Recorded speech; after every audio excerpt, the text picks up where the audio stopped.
सर्वव्यापक ब्रह्मस्वरूप झालेले श्री शुकाचार्य वृक्षांच्या द्वारे श्री व्यासांना उत्तर देतात, हे मुनिवर, आपल्याला पुत्राच्या वियोगाने दुःख होत आहे, परंतु आम्हाला जो दगड मारतो त्यालाही आम्ही फळे देतो.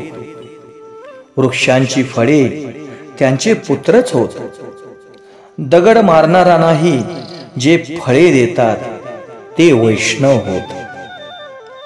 मग पुत्र वियोगाने आपण का रडता? आपला मुलगा तर जगाच्या कल्याणासाठी जात आहे. तरीही व्यास शोकाकुल होते. तेव्हा शुकाचार्य म्हणाले, हा जीव तर अनेक वेळा पुत्र बनला आहे आणि अनेकदा पिता बनला आहे. वासनाने बांधलेला जीव अनेकदा पिता पुत्र स्त्री बनत असतो.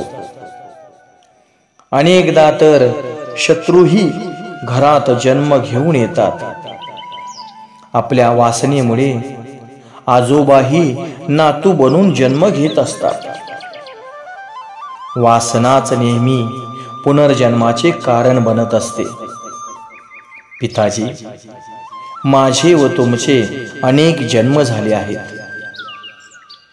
पुनर्जन्माची आठवण राहत नाही हे चांगले आहे.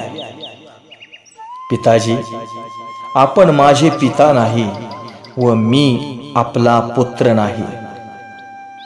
आपले व माझे खरे पिता आहेत श्री नारायण. वास्तविक जीवाचा खरा संबंध ईश्वराशी असतो. पिताजी, माझे मागे लागू नका, भगवंताच्या मागे लागा. आपण आपले जीवन ईश्वरासाठीच खर्च करा. मला जो आनंद मिळाला आहे तो जगाला देण्यासाठी मी जात आहे. त्यानंतर शुकाचार्य नर्मदा तीरी आले. शुकाचार्य व्यासांना म्हणाले, मी नर्मदेच्या अलीकडच्या तीरावर बसतो, तुम्ही नर्मदेच्या त्या तीरावर बसा. पिताजी, आता माझे ध्यान सोडून द्या, माझा जिव्हाळा टाकून द्या. मला दुरून तुम्ही भलेही पहा, पण ध्यान मात्र परमेश्वराचेच करा. जो भगवंताच्या मागे लागतो तोच ज्ञानी होय. पैशाच्या मागे लागू नका, परमेश्वराच्या मागे लागा. भागवताची कथा ऐकल्यावर आपणही परमेश्वराच्या मागे लागाल. तेव्हाच कथा श्रवण सफल होईल. हा नर नारायणाचे मागे जाईल,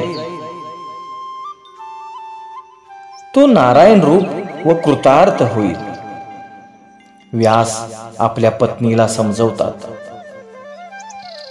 जर तुला शुकाचार्य अतिशय प्रिय असतील तर त्याला अंतर्यामी प्रभूला अर्पण कर. जे आम्हाला अत्यंत प्रिय असते ते आम्ही देवाला दिले तर आम्हीही प्रभूला प्रिय वाटू. सूत ऋषींनी श्री शुकाचार्यांना वंदन करून भागवताच्या कथेला प्रारंभ केला. जय जय रामकृष्ण.